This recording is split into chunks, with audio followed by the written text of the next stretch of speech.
SSLC +2 പരീക്ഷകളിൽ ഉന്നത വിജയം നേടിയ വിദ്യാർത്ഥികളെ തൃപ്പയാർ മഹാത്മാ ക്ലബ്ബ് ലൈബ്രറിയിൽ അനുമോദിച്ചു. അനുമോദന സദസ്സ് ഗീതാഗോപി MLA ഉദ്ഘാടനം ചെയ്തു. President E. ബാലഗോപാൽ അധ്യക്ഷത വഹിച്ചു. താന്യം ഗ്രാമപഞ്ചായത്ത് പ്രസിഡന്റ് NA പീതാംബരൻ മുഖ്യ അതിഥിയായി. Secretary C. Premkumar, taluk library council executive അംഗം AK രാധാകൃഷ്ണൻ, CG അജിത് കുമാർ എന്നിവർ സംസാരിച്ചു. തുടർന്ന് വിദ്യാർത്ഥികൾക്ക് മൊമൻറ്റോ, ക്യാഷ് അവാർഡുകൾ വിതരണം ചെയ്തു.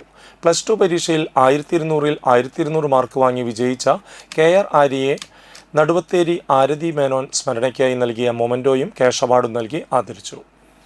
മികച്ച ലൈബ്രറി പ്രവർത്തനം നടത്തിയ സെക്രട്ടറി, ജനറൽ കൺവീനർ എന്നിവരെ ചടങ്ങിൽ ആദരിച്ചു. ഒരു വിദ്യാർത്ഥിക്ക് ലൈബ്രറിയുടെ പഠന സഹായം ചടങ്ങിൽ വിതരണം ചെയ്തു. Joint secretary Vinod Naduvatheri, Sajan Menon, Prasidh PS, Satidevi M, Usha Vijayakumar, Madhava Menon, Satidevi K എന്നിവർ നേതൃത്വം നൽകി. എന്തൊക്കെ തന്നെയാലും നാട്ടിലെ പൊതു സാമൂഹ്യ രംഗത്ത് വികസനം വേണം എന്ന് ആത്മാർത്ഥമായി മുന്നോട്ട് വന്നിരിക്കുകയാണ് ഞാൻ, അല്ലെങ്കിൽ നമ്മൾ.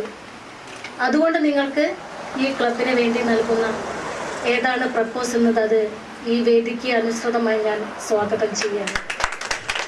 നമുക്ക് രണ്ടു കൂട്ടർക്കും ഇരുമേശക്കരികിൽ നിന്ന് തീർക്കേണ്ട ചില വികസന കാര്യങ്ങളാണ് ക്ലബ്ബുമായിട്ടുണ്ടെങ്കിൽ VS സുൽകുമാർ അങ്ങനെ ഒരു ഫണ്ട് നൽകിയിട്ടുണ്ടെങ്കിൽ എനിക്കത് തരാൻ മടിയില്ല. അത് ഞാൻ ഇവിടെ അർഹതപ്പെട്ട അംഗീകാരം തന്നെയാണ് എന്ന് ഞാൻ ഇവിടെ സമ്മതിക്കുകയാണ്.